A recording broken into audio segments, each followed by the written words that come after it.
Hey, what's up guys? It's Israel and I'm back with another episode of Severed Magic. Hope you had a good November, good Thanksgiving. I hope you're also having a good December, and for those of you that celebrate Christmas or any of the holidays, have a good one. You might have noticed some changes in scenery on some of the past videos. I've been traveling a lot, talking to a lot of magicians, and I also have some good magicians lined up for some future episodes. Another thing you might notice is the usual setup I got going on is a little different. I actually just moved this month. It's part of why I've been really busy. I haven't been able to upload anything recently. School, moving, family, all that stuff. It happens. I'll be having a nice setup in this room at some point once I get everything situated. For this video, I actually went down to downtown San Diego again, and I went to our local magic shop down there, and I interviewed James Kellogg, who happens to be the co-owner of the magic shop down there. And for those of you that are not familiar with that magic shop, I highly recommend it. It's pretty awesome. They got a good website. They also have good inventory, good prices. They even got a theater in the back where they do performances, and it's pretty rad. This is rad anymore, right? What is that? And by the way, they're not paying me to say any of this stuff. It's just kind of local support. So support your local businesses, support your local magic shops, I should say. If you like the channel and if you like what I'm doing or putting out there, hit the like button. And if you want to keep up with some of this stuff, if you really enjoy it, hit the subscribe button. So until next year, I'm just gonna say Happy New Year. Be safe, have fun, do great things, impress people with your magic. And I don't want to take forever, so let's get to the video. Let's go.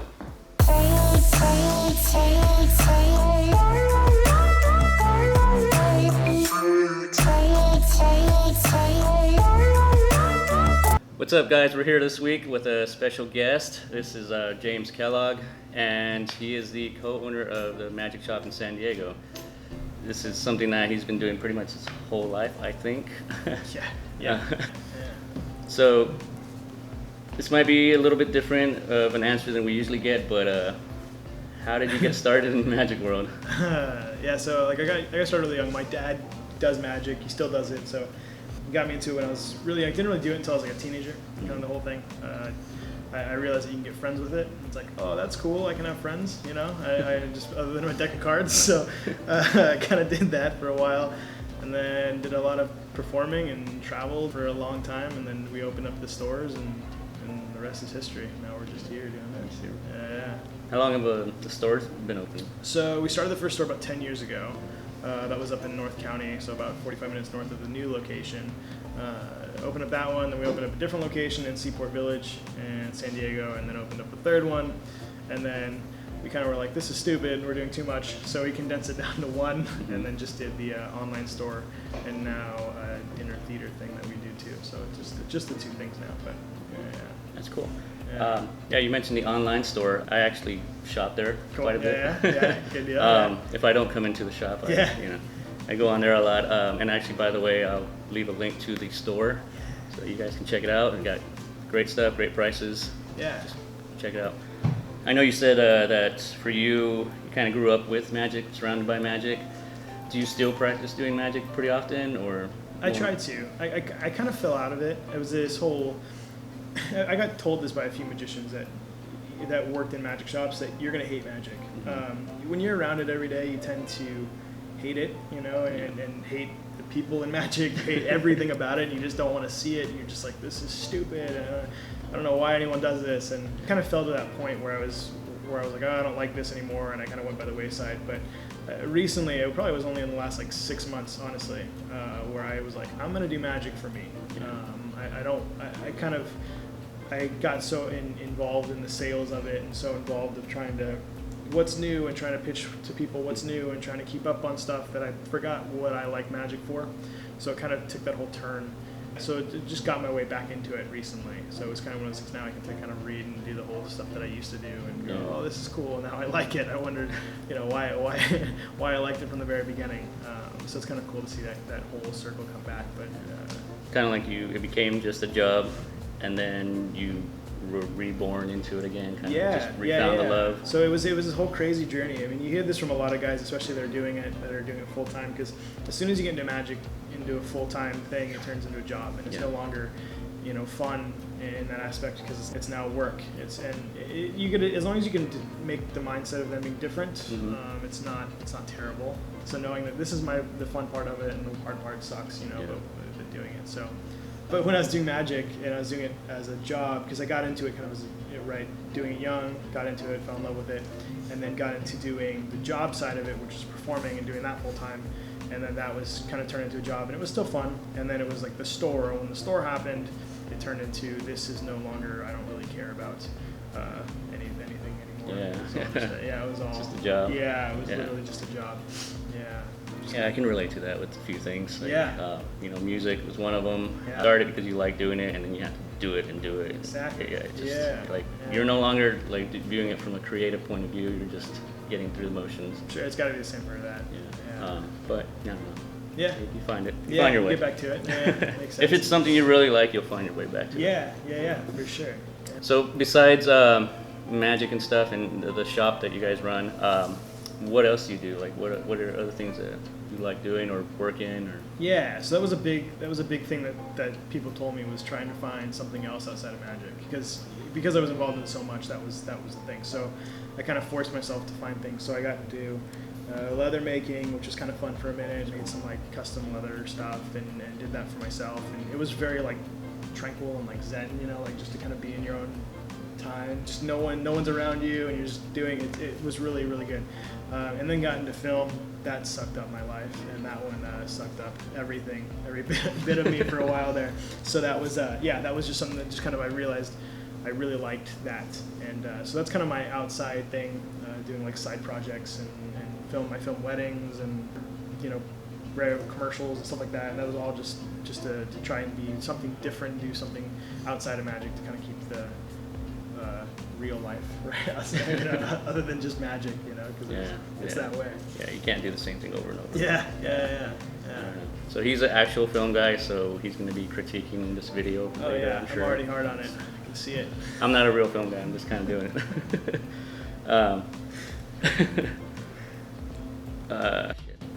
Lost my train of thought. It's different being on this side of the camera. That back side is easy, believe me. This side sucks. It's the other side that's way easier. You were mentioning film takes up a lot of time. That's definitely something that I learned. And I think what I've noticed is when you're into something, let's just do the magic channel. When you're into something like magic or anything that takes a lot of practice, usually your types of hobbies are things that take up a lot of time, it seems like. Yeah, for sure. You just find things like, well, let me find something other than magic, and then you go to something else that just like consumes time and time. One thing leads to the next. You go, oh, this would be cool. How do I do this better? Or this is, oh, I saw them do this. How do I do this? And so kind of just never ending. And that's I think what's cool with film too, is the same idea. It's the same thing where I think it never, as far as I've seen, it never ends as far as being creative and doing things. And that was the same with, magic's that way, which is awesome. You could go read a book for the rest of your life and you'll never finish magic. It's just, there's so much out there. So it's like intense disciplines, like martial arts is the same way. It's like you never really master it. You just continuously try and get better. And you're never satisfied with the result. Martial arts person. See that. Like even videos, pushing them out, it's like you never feel ready to push that button because it's just, you can always add more. You can always, what else can I do to improve it? Yeah. It's the biggest downside of people is we try to make everything perfect. It's not a thing. There's no perfect out there. So it's for us. We're like, it's not ready yet, but you just gotta push it, get it out there. Yeah. That's one of the biggest things I tell people when they want to do something and they plan and plan and plan, but never actually do it. It's like, just do it. Right. You're never gonna feel ready. Just go. For sure. All right. I want to talk to you about some of the influences you've had in your life. Go with give me an influence of someone not magic related, just somebody that's influenced you to. Not magic. Okay. Magic. Not magic. Huh. I mean, it could be like Bruce Lee. It could be Right. I'm trying to think of like there's like amazing directors and stuff like that in our film, and there's amazing guys that I see that are doing. Because when I got kind of involved in the film stuff, and then got involved in like the leather making. You see guys that are like, there's this the leather maker that's like Odin Leather, and he's in Texas. And just seeing the stuff he makes is like ridiculous. You're like, okay, how in the world is he making this bag to look so perfect? And that was kind of what it was for me too, like looking at it and being like, my stuff's all messed, the lines that I'm trying to stitch stuff together and make like a, hold it, it's like all jagged, and he's like perfect, and I'm like, okay, how's he doing this? And you find out, oh, he's got this $2,000 sewing machine. You're like, oh, that makes sense, okay. So other than that, like film wise, there's like YouTubers, right, like Peter McKinnon and those guys. Oh, Gary Vaynerchuk, that guy's amazing. He's like an inspirational speaker. He's like just like hard, go get it. I listen to him randomly. I'm jumping all over the map. And then Casey Neistat, those guys on YouTube. Those guys are just what they do. You could tell they're just motivated people. Like anytime I see someone, I'm like, you're motivated and you're doing your job. That's usually it. Have you checked out Brandon Lee on YouTuber? He's a cinematographer. No. Brandon Lee? Brandon Lee, he's pretty amazing. Yeah? Yeah. There's so many out there that are like just randomly popping up that are just amazing. Yeah. It's just, you look at them, it's like, oh. Yeah, oh, you guys are making me look like shit. I don't want to do this anymore.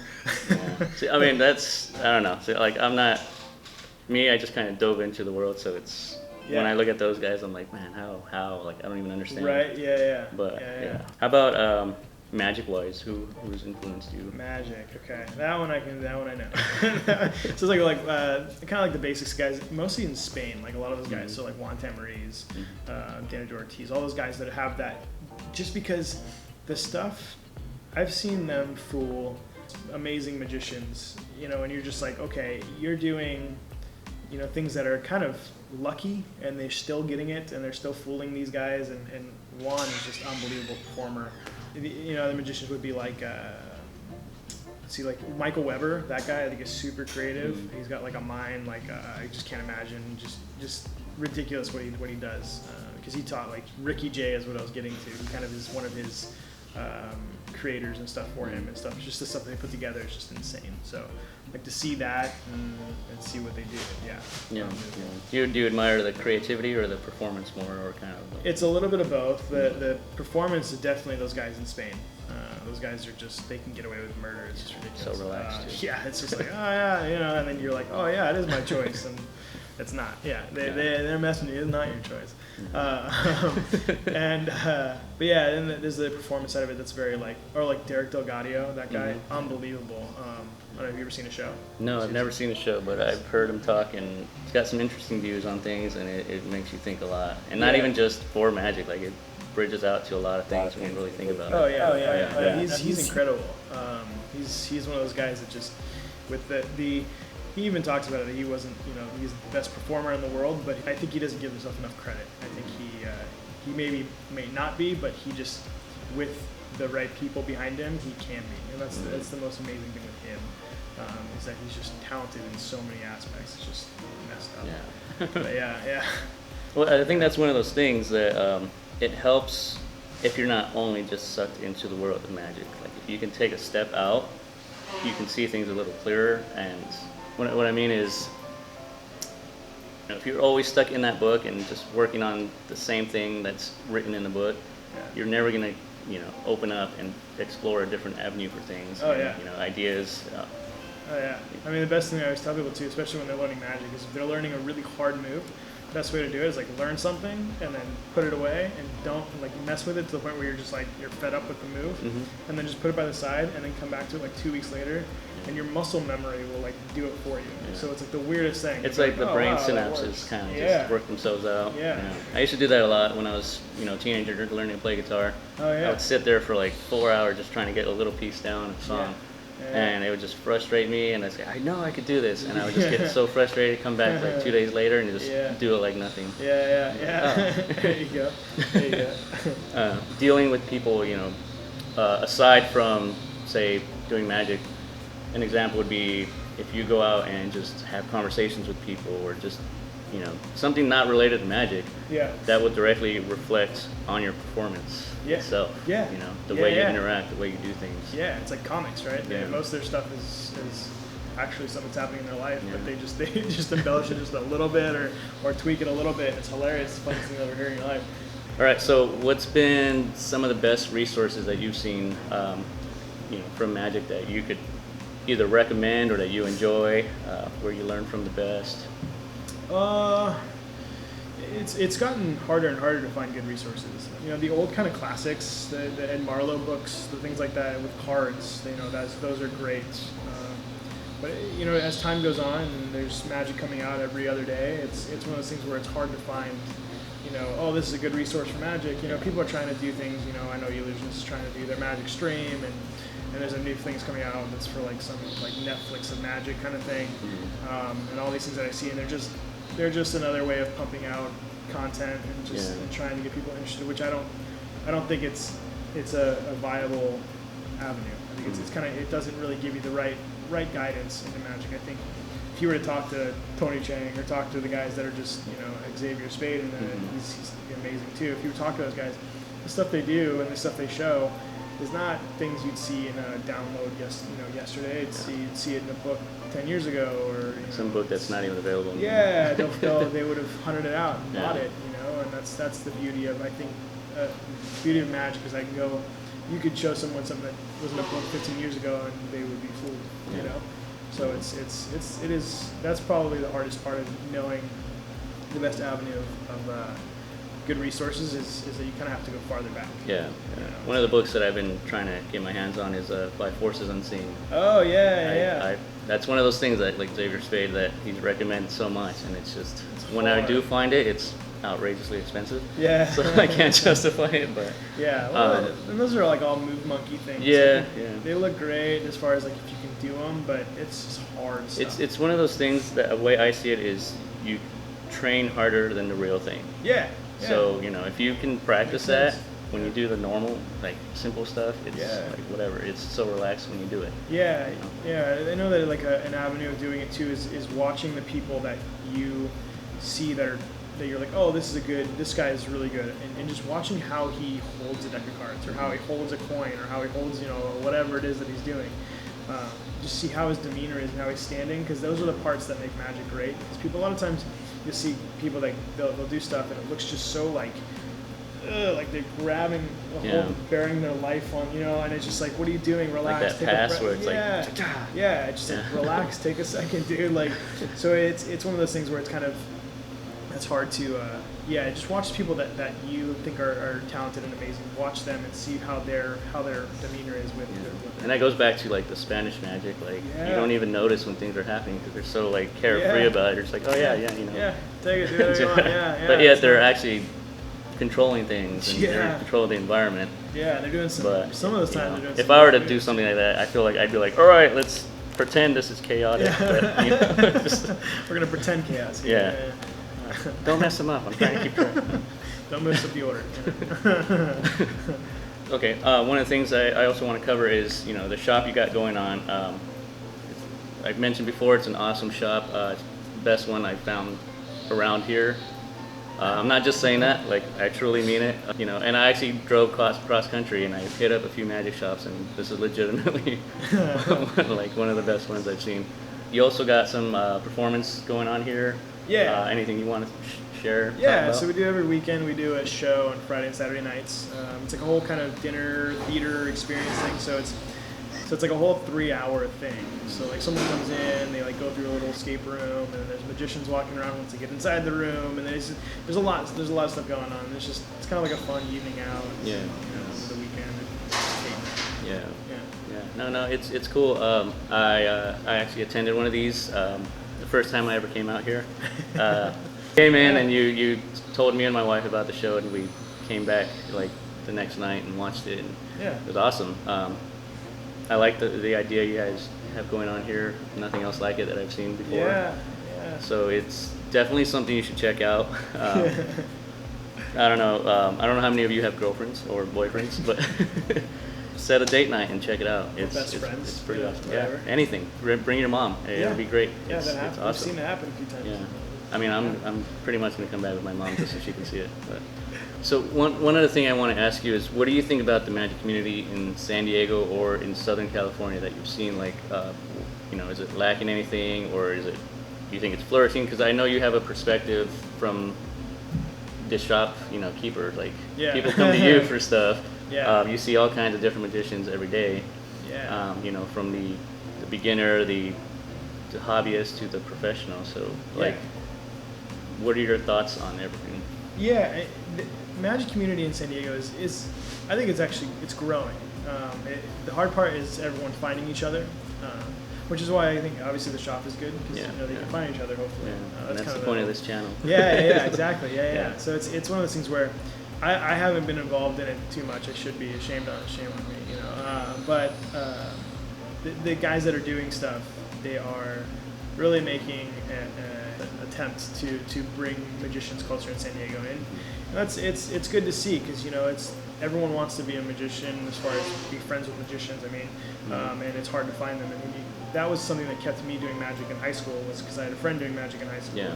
I don't think that I would have actually continued magic if it wasn't for my friend and me talking about magic and doing magic and being involved in it and us trying to one-up each other kind of thing in high school, you know. So I don't think I would have kept with it, and I know that a lot of guys fall out of it because of that. So, you know, I think it is important, obviously, for that to be here.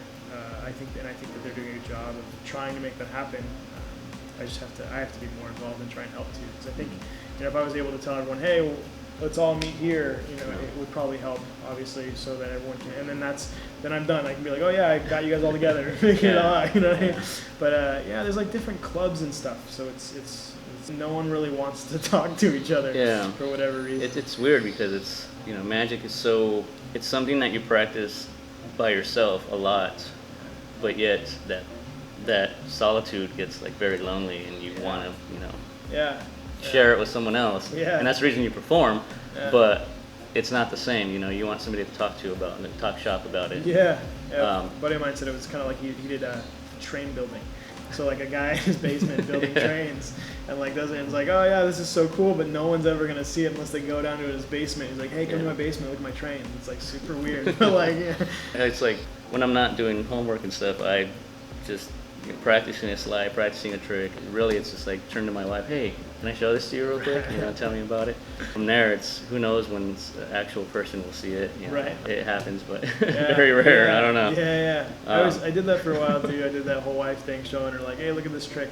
I did realize, and I try and tell people that this is like, hardest thing is to tell yourself not to do it for your wife or not to do it for you know, whoever it is that's your friend or whatever it is. Go and just show some random person, because the worst that's going to happen is you're going to realize that you butchered the trick like crazy and it's awful, and then they go, I don't know how you did it. And even the fact that you messed up, you know, this every piece of it, but you still were able to fool them and get through it. It's kind of like I think that's real. You know, it's showing it to someone like, you know, your wife. I know it's great practice to do it in front of someone, you know, to kind of be that person on the other side of it. But I always tell people that you kind of have to go and do it with someone that doesn't know you, that doesn't know you're a magician kind of thing. Because as soon as they know your hands and how you're moving, and when you do this one gesture every time you do that thing, they're going to know that, oh, that's when he's doing that thing. And it's, you know, so it's hard to kind of differentiate. I think I pre-plan what I want out of it. If I want, you know, does it look good from this angle? Then I tell her, hey, I'm going to try this. You let me know if you see it. And if I just want to see the whole effect as a whole, it's like I don't say anything. I'm just like, hey, can I show you this? And then just see what she catches. And actually, it's funny because last night I did the David Williamson Torn and Restored Expo. And she's never seen it. And it totally fooled her. And she's like, she was so mad because she's like, I know your tricks, I know everything that you do, and I can't figure this one out. I love it. So it's, I don't know. Occasionally it's cool. But but most of the time it's, okay, I know exactly what you're doing. But see, like how great that is that they showed her something like that. So, like I'm gonna go back to when we were talking about the magic, because you just brought this up, and I just want to say this really quick. Is that when you talk about, you know, resources for magic? So, how did you learn about that trick? Just curious. Probably online somewhere. Online somewhere. I think I was like Theory 11. Got like, I want to check that out. So they re-released this trick, Torn and Restore. That's what I would assume you've learned it from that. How long have you been magic on it? Like a little bit over a year now. Okay. So that came out like on a DVD, like probably over 10 years ago. Just on like a video, and he did the trick, and people did it, and it was a great effect. And then they re-release it, and everyone thinks it's this amazing thing. It's like that's the whole thing, is if you go far back, you're gonna see the stuff that's coming out again. You know what I mean? Definitely. It's one of those things with the resources is, you know, I'm not against the videos and everything coming out, but now instead of like a book, you're just marketing one effect. Right. And For, it makes, like, for the $30 price or of whatever it the is. book. Like, Right. Yeah. So another thing I wanted to ask, as being someone like a shop owner of magic, what are your thoughts on mediums on something like YouTube, and what are like its effects on your Yeah. So like, I think YouTube's great. Let's start with that. YouTube, because it's gonna kind of go south. But YouTube is awesome because it gets people into magic, right? That's the whole thing. I'm sure like a lot of people, especially watching your channel or just in general, they've seen magic online. That's what got them into it. The only downside is what they do with magic 2 months later or 6 months later. Unless they really get into it, a lot of times they get sucked into these YouTubers or these Instagram magicians or whatever it is that they don't really look at magic in a positive way. They just look at it in a reaction form, like, oh, this looks good right in front of the camera. You know. So when I get a lot of kids that come in, teenagers and stuff like that, and they come in, they go, oh, I want to see this trick or this or this or this. And as soon as either I show them or I explain them what's good, if they're like, what's good, and I show them, they don't like it because they in their mind, they've already been sold that, you know, someone like Chris Ramsey who does this crazy thing in front of the camera or whatever it is the best thing. And it's like, it's really not. It's just that he's very good at what he does. Yeah. You know, and these guys that do that stuff on YouTube are very good at what they do. But that's not really magic. And I'm trying to change that. Like, I started a channel, obviously, for the magic shop. I'm trying to change that. This is, you know, where magic is, when you got into it, is great. I'm glad you got into it. But now, seeing what magic is, I've been involved in magic for over 20 years, over 20 years. Let me try and help guide you to the right way to make the decision whether you want to keep doing card magic or coin magic or whatever it is. And if you want to do magic on like YouTube and just do it in front of the camera, that's fine. It's different, you know. That's okay. But I'm just trying to make it so that it's a little bit more bringing the magic community into like an actual, you know, bring it kind of back to where it was. Because it's kind of turned into this whole market of sellable products and just like, oh, sell the next shit, you know. I don't know if I can curse on your channel, but I just put something over it. But that's kind of where the hope is of changing that. I haven't been doing magic that long, but I dove right into it, and YouTube is one of the things that re-sparked that, you know, that interest in magic for me. Because obviously, when I was a little kid, it was like, I love magic. Used to hang out in magic shops, but it's not something I did throughout my life. And it was YouTube that just re-inspired, hit it back. But I think one thing that people have to learn is the difference between what looks good on camera and what's actually practical to do in front of people. And I think there needs to be more of a distinction on what you're buying, you know. That's what I'm definitely trying to do. People like sell things as, this is so awesome, blah blah blah, and it's like, but you can only do it from this angle exactly in front of a camera. Other than that, you can't perform it anywhere, and then you just blew like $30.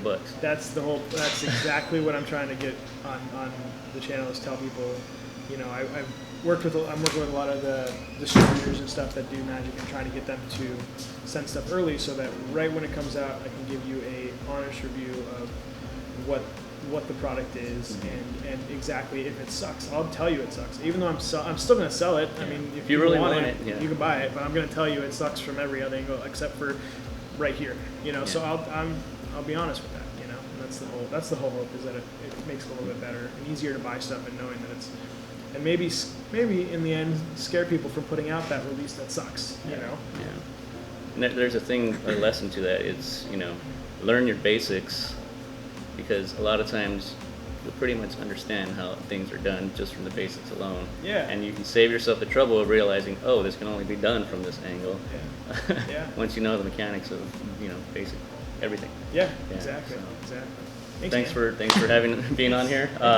Come check out the shop. Check out the website. I'll leave some links down there. You guys got Instagram? I'll give you a link to put on there to like save 10% on an order or something like that. Watch it. Another thing, leave some comments down below about you know, anything you want to know about. You know, I can ask him. You can ask him. We'll get some answers for you. And tell me what you think about, you know, the community, about the shop. If you've been here before, let me know. And see you next week. Peace.